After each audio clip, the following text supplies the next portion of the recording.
2, 3.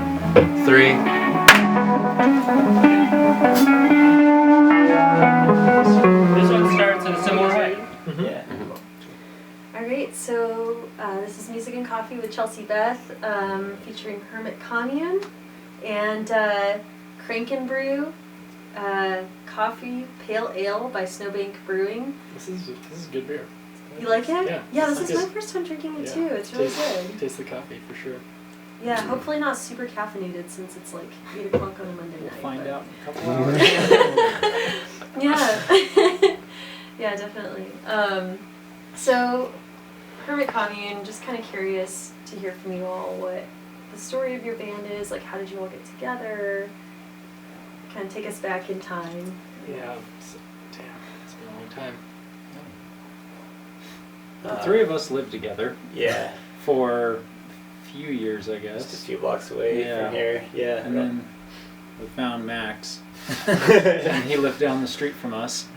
Max was in one of my plant classes. We both studied botany, so we were taking plant anatomy together, and he was always talking about music. And I think at one point invited me over for like an art night thing, and I came home and was like, Gus, we gotta go to this art night. Like, it sounds awesome.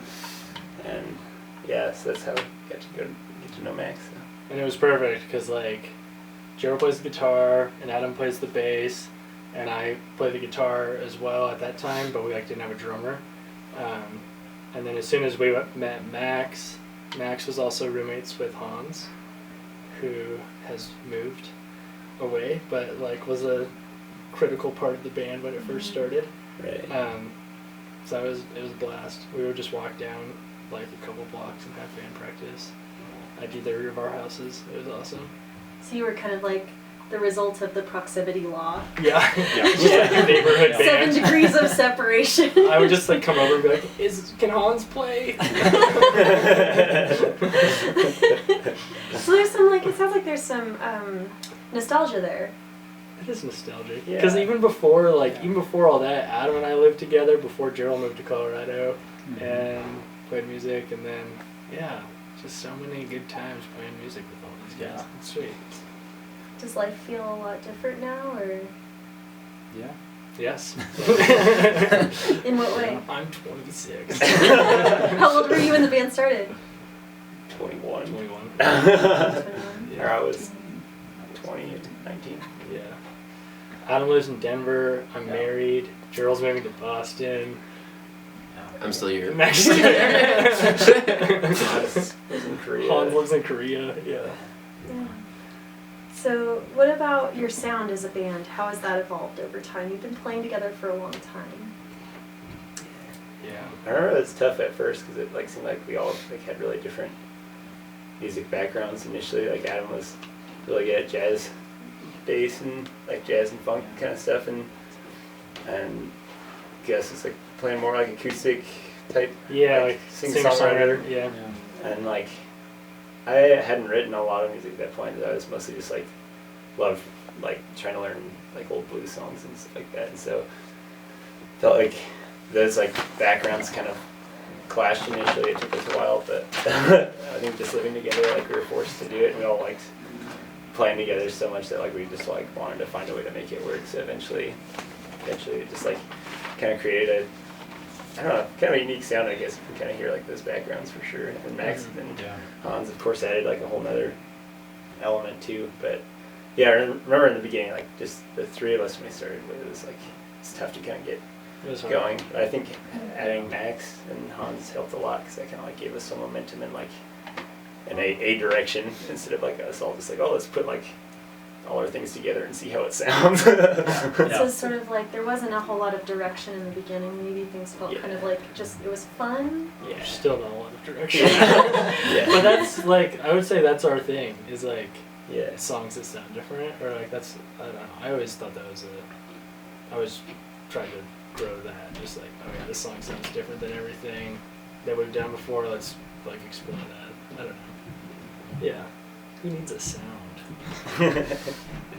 So is that a part of your identity, kind of being different, or to use your words, to kind of produce different music? Yeah, I think so. I think it definitely keeps it interesting over time. Like it doesn't never gets old writing new music and having new ideas and welcoming new sounds and new ideas from different stuff to kind of advance our music. Well, Gerald, you mentioned blues as kind of an inspirational source for you. Would you say that that's been like a driving force for the band's sound, or like what are these pieces that come together to create the diverse music that you all make? I don't know. I mean, kind of like I said, it depends on the song, and that's kind of my favorite part about the band. Like, yeah, we have songs that definitely have a very heavy blues element, but we have others that are like, you know, have a lot like the same thing, like.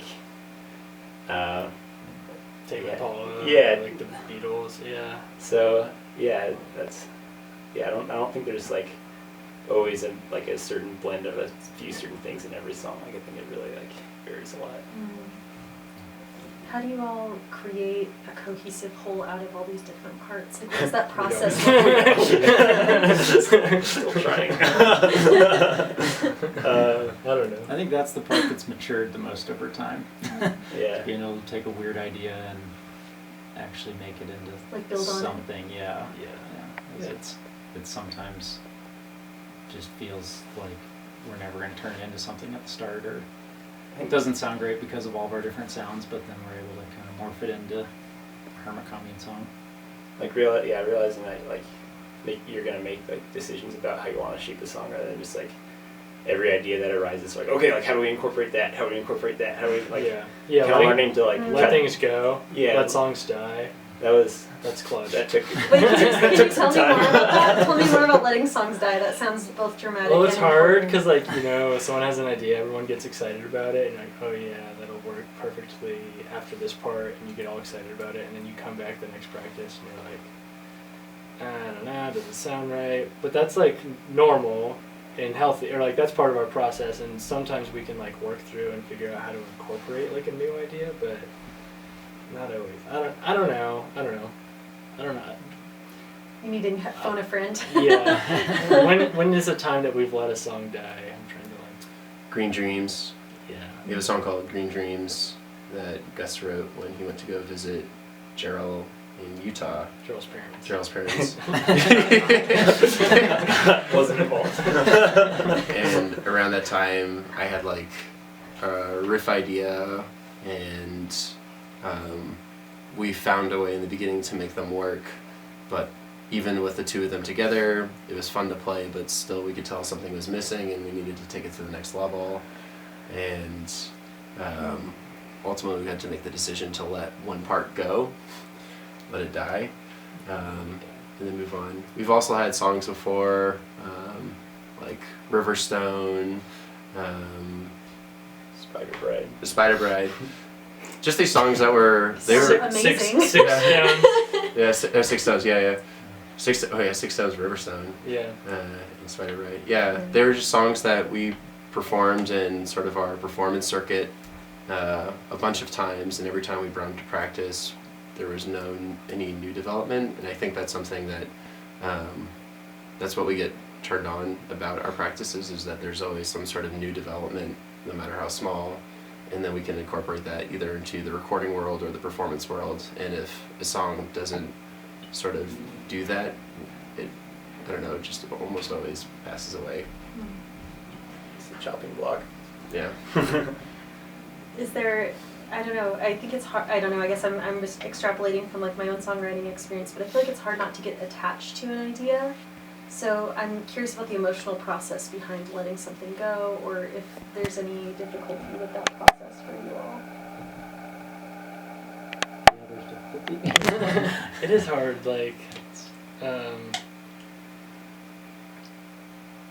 I think it's like trying to make a decision that's like, I guess, best for us. Like if we are playing something and it's just like doesn't have any momentum, or just kind of it feels flat or just stagnant every time we play it, and it kind of gets that feel over time, then it's like difficult to come to that conclusion.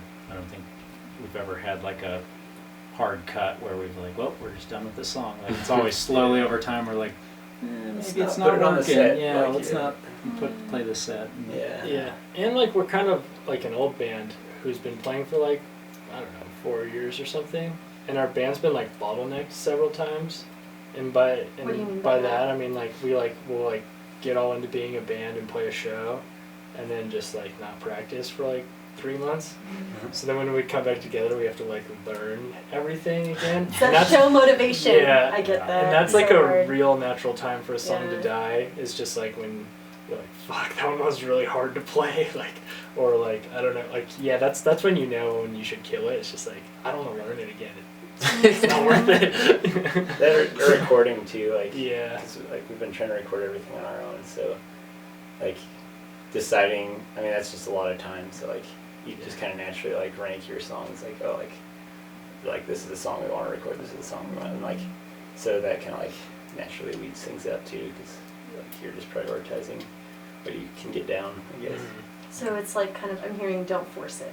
Yeah, I think it's hard. Like I have so much respect for bands that like keep learning new songs and hold on to their old songs. I just feel like we only have so much like brain width to like like we just like I don't know. Yeah, it's hard to keep songs like alive.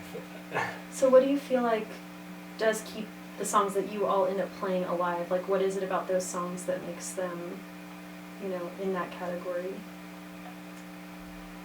The Hermit Commune songs, jams. I don't know. Yeah, I don't know. I guess like ones that have stuck around like on our set. Terrible answer. I'm sorry. Pretty broad question. No, yeah. What makes them stick? What how do they live? I don't know. We just know that they're fun to perform, or we come up with creative ways to sort of like form them into a medley. Like there was one time we had a combination of 2 originals, the Bat song, the Tofu song. We're killer at song names. Sounds that way, yeah. And then moved on to well, I don't even know the name of the song. I just know that we call it the Kinks cover. And Sunny afternoon. Sunny Afternoon, yeah. Yeah. So, and originally, like, we had learned those 3 songs separately. They had all developed separately, but just over time, we thought it would be fun to incorporate them into a live medley and sorry, like, tie everything together. Like, we all came from sort of different backgrounds of what genres we preferred, but there was recorded content to collaborate on right there from the beginning. So we kind of went through like this trial process together of how to learn one another's style, and then we could bring that same attitude into the practice space, of immediately knowing what one another's energy was like, how people were going to reciprocate that, and then I don't know, we've like reached a point where I'm sure a lot of bands feel this, where we have like this unspoken feeling when something sticks and when something doesn't stick. Like we can all, I think we're very sensitive to one another, and like we know right off the bat when something is meant to stay and when something's not meant to stay, or when a new idea is introduced and we're like, well, we should do that again. Like that was a fluke, but let's do it again. So I don't know, like that's a very broad answer, but like I go back towards like that feeling, and if that feeling happens, then I know that it's a good idea to keep it, and if I don't have that feeling, then I'm down to exit. Is that something you all usually agree on? Yeah. I feel like for the most part, I wouldn't more say- and more as time goes on. But Yeah, I would say we like are very explicit about it, but Mm-hmm. I don't think anyone disagrees. Yeah.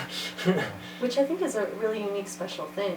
Yeah. You know, Yeah. in bands, as bands go. I'm always really interested. Interviewed Cactus Cat last week, and we talked about, you know, what kind of keeps their band cohesive and keeps it going. And I think that's something I find really fascinating about bands, because it's hard to keep a band together.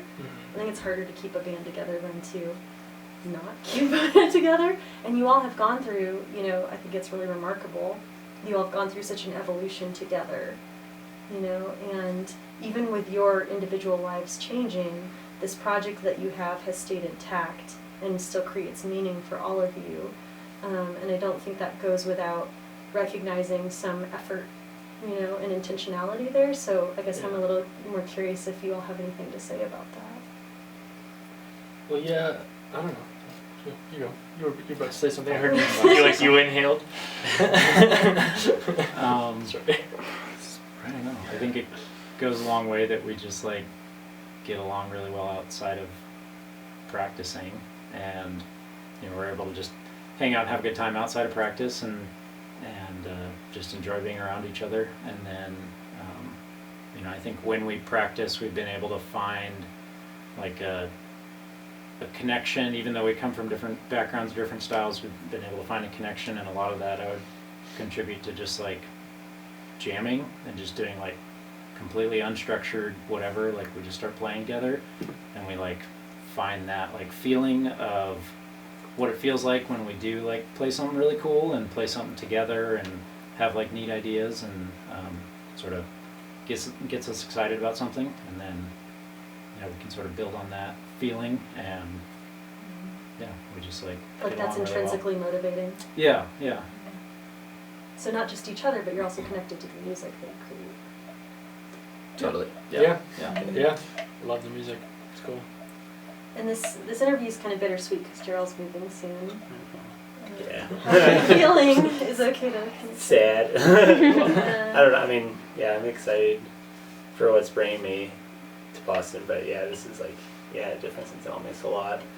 I made like the decision really tough. I mean, just because, not just the band alone, but as Adam said, like we're all really close friends too. So just kind of leaving that community, like when it's developed so well here, it's hard to do because like it felt like it took a while to kind of discover too, like being here, especially like kind of coming across Max when we were living together. Like that was like we just like felt like we hit the jackpot. Like we found him, like we did it, and so like having to like knowing that like it'll be kind of a fresh start on that end.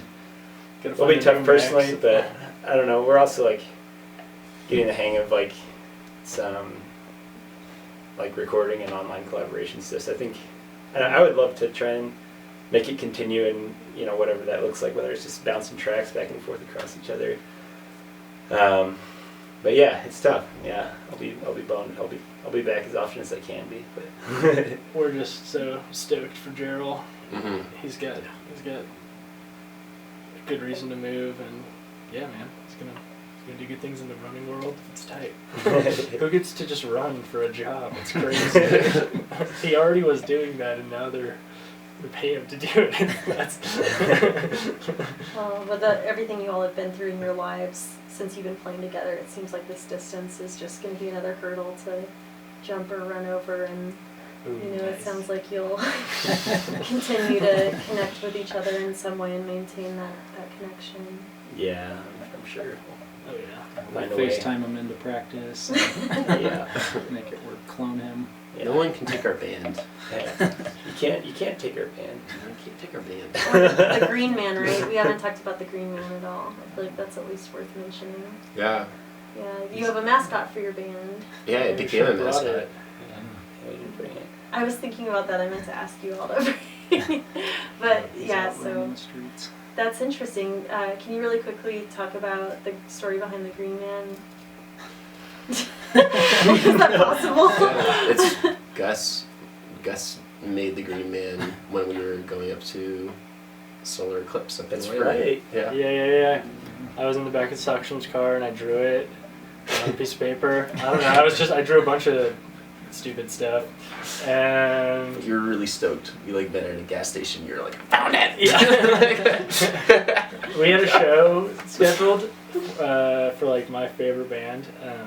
Like we were opening for like my favorite band of all time, which was really crazy. What band? Mimicking Birds. Okay. Which I just like grew up idolizing, and we got to open for them, which was really cool. So I like made this poster, and I was scrapped for time to do it, so I like did it during this road trip. And I just drew this guy. It's just like this little green blob thing as like part of like that poster. But then like I was like, wait, that thing's kind of cool. And you guys got into it, so then I made it out of paper mache and turned it into a sticker, and I don't know. Are we gonna see matching Green Man tattoos before Gerald leaves? Hopefully. Well, maybe after this, if you're all free, we can go do that real. To the tattoo shop. Yeah. I'm in. Music and coffee and tattoos. and tattoos. I Just think they keeps already getting made that more show. Man. Some douchey Australian guy made that show already. I'm sure he's a nice guy. Really, it's Yeah, called so music and I guess I coffee and should. tattoos. Now we're adding on the tattoo piece tonight. But yeah, I'm curious. So the song you're about to play for us are songs. We're gonna play 2. You're gonna play 2. Mm-hmm. Do you mind just talking really briefly about those? Sure. Gerald? Yeah, one of them, the first one, oh, I don't know what order we're doing. Come Along Again. It's probably one of the newest Yeah. ones we wrote. We added just a bass guitar idea, and Gus was free one night, so I came over and we played in his garage for a long time and just tried to write some lyrics for it, and it was just kind of one of those fortuitous kind of moments where we were able to just stay motivated for it and just finish it in a night. We just not recording it, but just writing it and getting our the chord structure and everything down. We just did it in a night, and that was really rewarding. It had sort of a traveling guitar line. I remember hearing and being oh yeah, I want to write a traveling song. And that was That's sort of, right, yeah. Sort of how it how it started. Yeah. Yeah, and then it got sort of. Then we got to the point where we're just let's just write some crazy, just some stupid stuff down here. Burn it down. and that Joe refined that later, so it's cool. Yeah. Yeah. And the other one, it's also fairly new, but a little older. So we don't have a name for it. We call it the carpet song, because it's the first lyric has the word carpet. The carpet song. The carpet song. Yeah, we should find a name for that. But that's one, again, I guess I kind of had to riff for a long time. That one was interesting, because I think that one really sat on the back burner for a long time, kind of as our band continued to mature, and I didn't think it was ever really gonna I wasn't sure it was ever really right for us to play as a whole band. Mm-hmm. I think I had a lot of structure stuff in the song to work out, but so it's just kind of an idea, and I kind of had this vision for where I wanted to take it, but I couldn't really articulate it to everybody else. And I don't know, it sat on the back burner for a really long time, and then it finally after we had a really long break in playing shows and playing together, so we didn't play together for maybe a few months even. Yeah, I almost And it was one of the first things we tried doing, and it was just working right off the bat, and that was really fun, and that kind of motivated us to finish the song out. I think the big pieces were there, but we kind of figured out how to put them together, and where we were gonna kind of have the energies to rise and fall in it and things like that. So yeah, that was really exciting to me, kind of a big stepping stone, kind of I guess, in our band's sound, or our ability to just work on something that was around so long. We talked about letting songs die, and it's that was when I was kind of conceited, The song that lived. Yeah. It escaped. Harry Potter reference. Scurried away. J.K. Rowling, hashtag. So. Platform 43 quarters. Yeah. Hashtag poop flavored jelly beans. Hashtag poop flavored jelly beans. Hashtag poop flavored jelly beans / let's listen to these awesome songs. Thank you guys so much for sitting, talking, and sharing about your experiences together. And yeah. Thank you. Thanks for having us. It's been a walk down memory lane. Appreciate it. Yeah, nice little jaunt. Cool. Let's do it. Let's do it.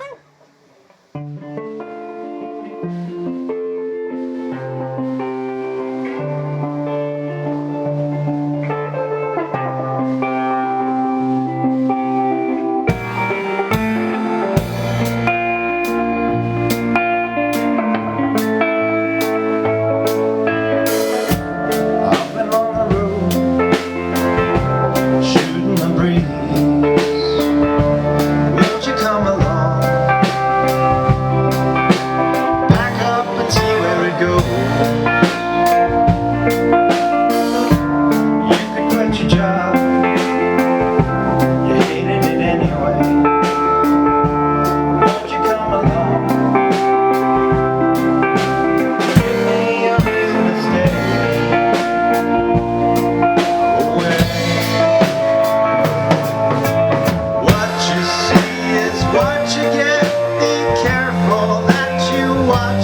down to my shoes.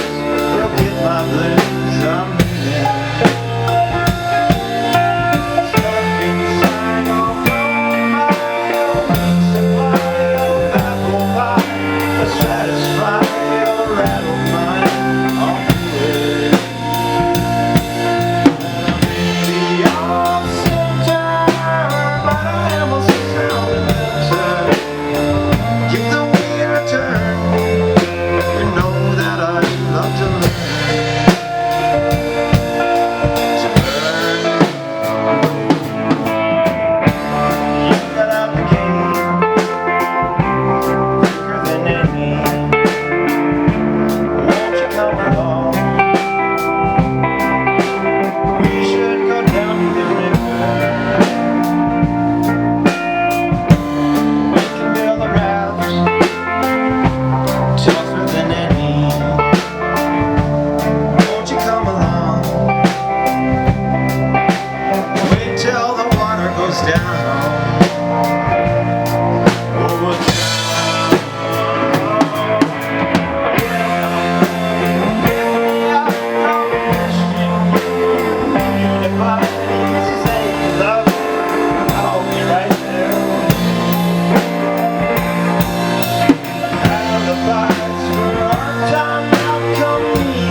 Hashtag poop flavored jelly bean.